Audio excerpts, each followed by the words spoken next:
प्यारे बच्चों, आइए आज हम व्याकरण के अंतर्गत एकार्थी शब्दों के बारे में पढ़ें। बच्चों, हिंदी भाषा में कुछ शब्द एक जैसा अर्थ देने वाले लगते हैं, परंतु उन पर ध्यानपूर्वक विचार किया जाए तो उनके अर्थ में अंतर स्पष्ट दिखाई देता है। ऐसे शब्द एकार्थी शब्द कहलाते हैं, जैसे अगम, दुर्गम। अगम का अर्थ होता है जहां पहुंचा न जा सके, और दुर्गम का अर्थ होता है जहां कठिनाई से पहुंचा जा सके। अगर मैं कहूं कि हिमालय की बर्फीली चोटियां अगम हैं, तो ये वाक्य सही नहीं है। वहां ऐसा नहीं कि पहुंचा नहीं जा सकता, वहां कठिनाई से पहुंचा जा सकता है। तो सही वाक्य होगा हिमालय की बर्फीली चोटियां दुर्गम हैं, यानी जहाँ पहुंचा तो जा सकता है लेकिन कठिनाई से पहुंचा जा सकता है। ऐसे ही ज्वालामुखी युक्त पर्वत अगम है, यानी ये पर्वत जो है जिनमें से ज्वालामुखी फूट रहा है वहां पहुंचना संभव ही नहीं है, इसलिए इन्हें कहा जाएगा ये अगम है। भारतीय सैनिक दुर्गम सियाचिन में भी पहरा देते हैं, यानी सियाचिन के पहाड़ियां जो हैं वो दुर्गम है, पहुंचना जहाँ कठिनाई से जाता है तो वो दुर्गम पहाड़ियां हैं और भारतीय सैनिक वहां भी पहरा देते हैं। फिर आता है अपराध और पाप।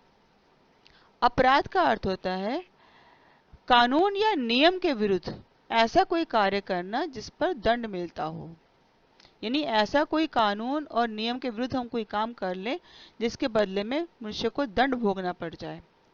और पाप ऐसा कार्य करना जो नैतिक और धार्मिक मान्यताओं के विपरीत है, यानी इस पे दंड नहीं मिलता लेकिन है ये विरुद्ध कार्य, पाप कार्य कहलाएगा, विपरीत कार्य कहलाएगा, क्योंकि ये नैतिक और धार्मिक कार्य मान्यताओं के विरुद्ध है। हम ऐसा भी कह सकते हैं चोरी करना अपराध है, यानी अगर हम चोरी कोई करता है तो चोरी करने पर उसको दंड मिलेगा कानून की दृष्टि में। दूसरों की निंदा करना, चुगली करना पाप है, यानी ये नैतिक या धार्मिक दृष्टि से उचित नहीं है, इसमें कोई कानून दंड देने वाला नहीं है। अगला शब्द है अधिक और पर्याप्त। अधिक का मतलब आवश्यकता से अधिक और पर्याप्त मतलब आवश्यकता के अनुरूप।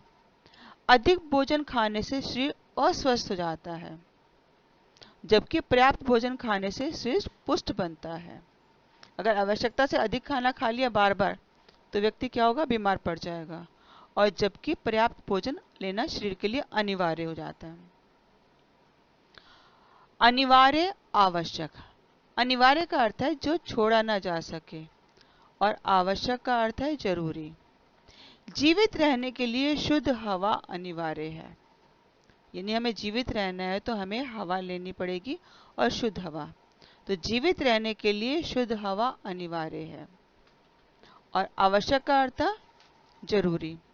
प्रत्येक विद्यार्थी के लिए वार्षिक परीक्षा देना आवश्यक है। फिर आता है अमूल्य, बहुमूल्य। अमूल्य का अर्थ होता है जो चीज मूल्य देकर भी प्राप्त ना की जा सके, जिसकी हम कोई कीमत ना चुका सके। और बहुमूल्य का अर्थ होता है जिस चीज का बहुत अधिक मूल्य देना पड़े।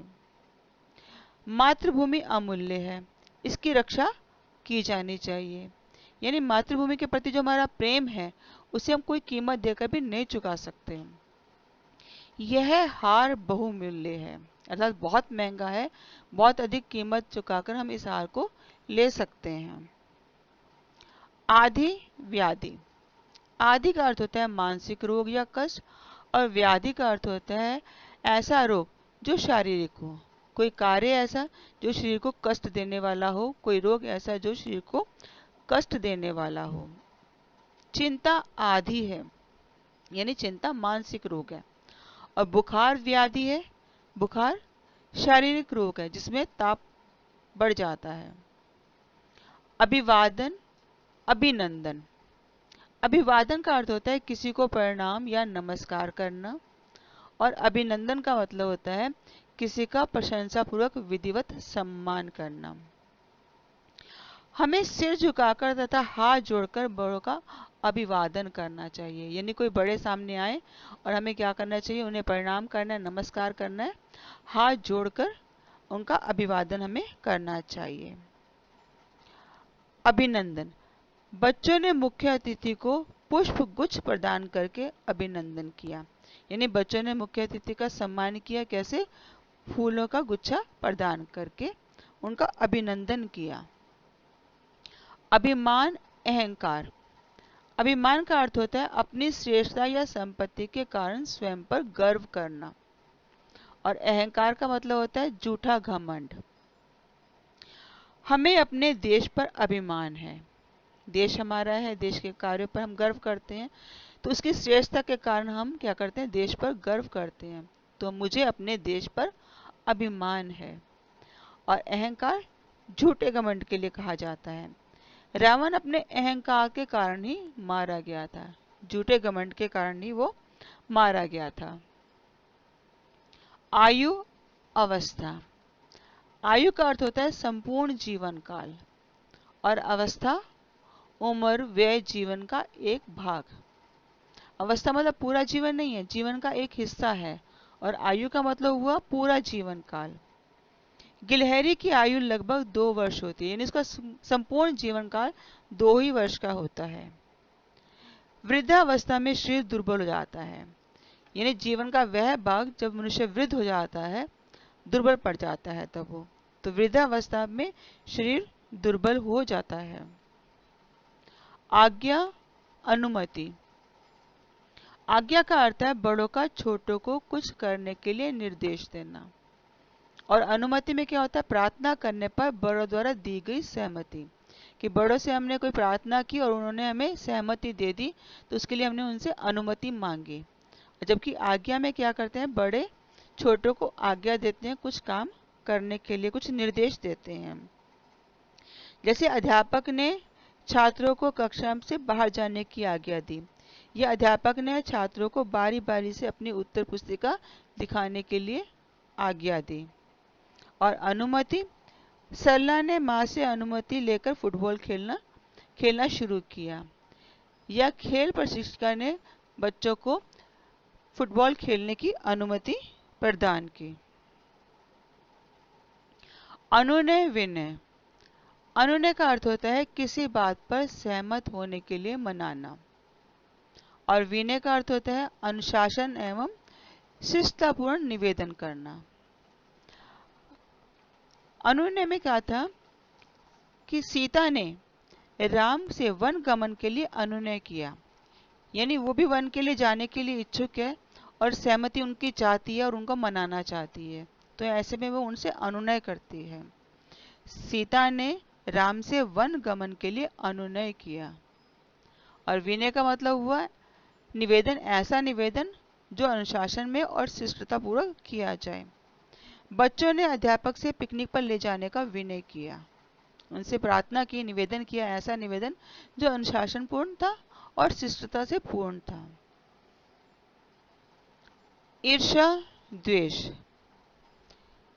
ईर्ष्या का मतलब हुआ है किसी की खुशी उन्नति देखकर जलना, और द्वेष किसी दूसरे के प्रति शत्रुता का भाव।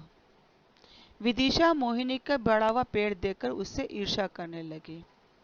अब दोनों के हाथ में पौधा है, एक का पौधा बड़ा दिखाई दे रहा है और दूसरे का छोटा, और उसके मन में उसके पौधे को देखकर क्या हुआ, ईर्ष्या का भाव जगा। तो यहाँ किसी की खुशी या उन्नति को देखकर जलने का भाव पैदा होता है, तो वो होता है ईर्ष्या। और द्वेष में क्या होता है, किसी दूसरे के प्रति शत्रुता का भाव रखते हैं। जैसे जयचंद के मन में पृथ्वीराज चौहान के प्रति द्वेष था, जयचंद के मन में पृथ्वीराज चौहान की ख्याति को देखकर द्वेष का भाव पनपने लग गया था। आइए बच्चों, अब हम अभ्यास कार्य करें। प्रश्न है यहाँ, उचित मिलान करें। यह क ख ग में आपको शब्द दिए गए हैं और उनका अर्थ स्पष्ट सामने दिया गया है। आपने उसका उचित मिलान करना है, सही अर्थ सामने लिखना है। अभिवादन, अभिनंदन, अभिमान और अहंकार, इनके सही अर्थ सामने से चुनकर उनको देख के सामने लिखना है। प्रश्न 2 में कोष्टक में लिखे शब्द युग्मों में से सही शब्द चुनकर रिक्त स्थान भरिए। यहाँ कोष्टक में 2 शब्द दिए गए हैं, आपको उचित विकल्प चुन के रिक्त स्थान में भरना है। राम लक्ष्मण छोटी डैश में ही धनुर्विद्या में निपुण हो गए। आयु या अवस्था। श्री राम ने पिताजी से वनगमन की डैश मांगी। आज्ञा अथवा अनुमति। सीता जी ने भी उनके साथ जाने का डैश किया। अनुनय अथवा विनय। अभ्यास कार्य 3। निम्नलिखित शब्द युग्मों का वाक्यों में इस प्रकार प्रयोग करें कि उनके बीच का अंतर स्पष्ट हो जाए। यहाँ 2 शब्द दिए जा रहे हैं, उन शब्दों का आपने अलग अलग वाक्यों में प्रयोग करना है और वाक्यों का प्रयोग इस ढंग से हो जाए कि उनका अर्थ स्पष्ट हो जाए। जैसे अमूल्य बहुमूल्य, अनुनय विनय, अधिक पर्याप्त, आयु अवस्था। आशा है आपको ये पाठ समझ में आ गया होगा। धन्यवाद।